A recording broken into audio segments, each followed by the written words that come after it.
Okay, welcome guys sa ating trabaho ngayon ay nag-replace tayo ng rectifier, no? Toyota Innova po to. So, subukan natin yung pagtanggal muna. So, dito tayo sa patanggal. Pag original po ang ating rectifier, ang gagawin lang natin ay kukuha tayo ng cutter. So, i-cut natin yung dito sa dulo para makalabas yung copper. Yung tatlo dito, tatlo po yun ton. Kasi hindi po nakasolda po to ng soldering lead. So, ang gagawin natin, i-cut natin. Pagka-cut, so labas na yan. So ngayon, nag-replace na ako. Ito po lang gagawin natin ngayon. Bakit ayan, nag-replace ako ng rectifier. So, pag ganito ang posisyon, dito na diodes sa negative, positive yan. Ito. So, ang ating tester sa positive, and then yung kanyang sa dulo ay kabila ay negative. So, ayan. Function siya. Function. So, balik rin natin mga guys ha. So, negative na rin dito at saka positive na yung sa dulo. So, ayan. Wala, hindi function. So, it means okay yan. No? So, ngayon dito na tayo sa negative na portion. So, dito tayo negative.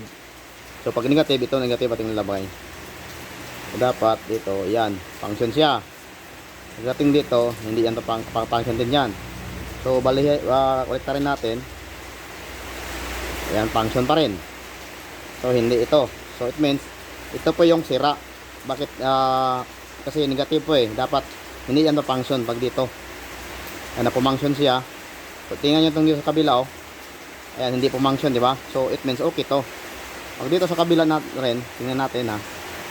So, positive pa, negative pa rin yung ating lalagyan, pero ang nilagay natin yung positive.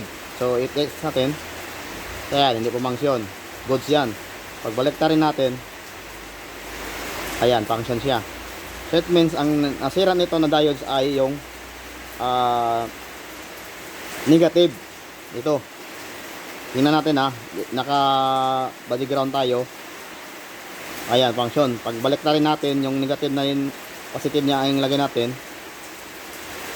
Ayan, function siya agad. That means ito po yung nasira na diodes. Kung mayroon pa mga pamaraan dito, kung wala kayong mabili na ganito, kukuha ka ng diodes na iba at saka ilagay mo dito. Pwede din to lagyan. Magagamit lang ka ng diskarte na to ng Pinoy. Dito. Ito na portion. Kasi aluminum po to eh. So hindi lang natin tanggalin to. Maglagay lang tayo dyan ng soldering lead. Diyan natin ilagay yung diodes na negative. Kuha natin dito, connect, no? Yan lang po. So ngayon, so sira man to, nag-replace na ako ng diodes. Ang kabuuan ng tawag nito ay rectifier. At then sinamahan ko na lang ng IC regulator para isara yung trabaho natin. Kasi minsan pag sira po yung diodes natin, naapektuhan po itong ating IC regulator. So ang ginawa ko para isara yung trabaho natin, nag-replace na lang ako ng IC regulator, no? So yan lang po ang gagawin natin dito ngayon. Ay natin itong soldahin. So yung tatlo pati na itong dito sa IC. Mag-solda tayo, no? Soldering tayo dito. Okay. Yan. So gamit nito natin yung blowtorch. So ang gagawin natin. Okay. Yung pinutol natin na kuhan dito tayo. Yan na itong ating soldahin. Yan.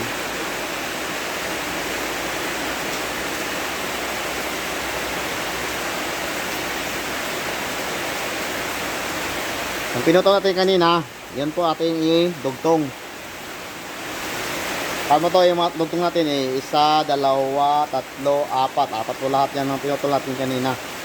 So ngayon, dugtongin na natin, balik na natin. O ibalik ko na.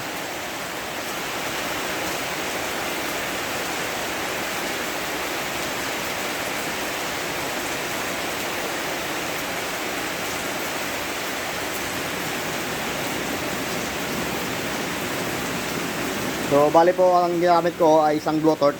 Medyo matagal-tagal na sa akin to. Mas okay to sa gamitin kaysa butin, no? Makasave tayo dito. Okay naman din yung nung butin, pero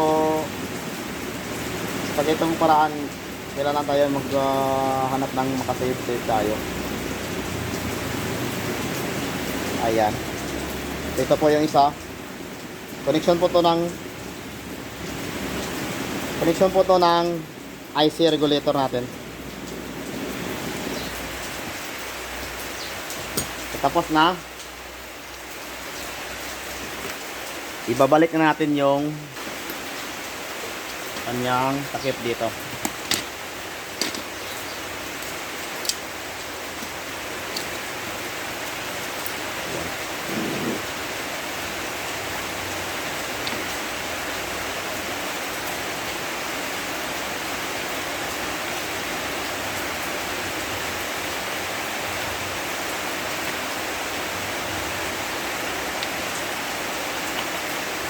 Okay.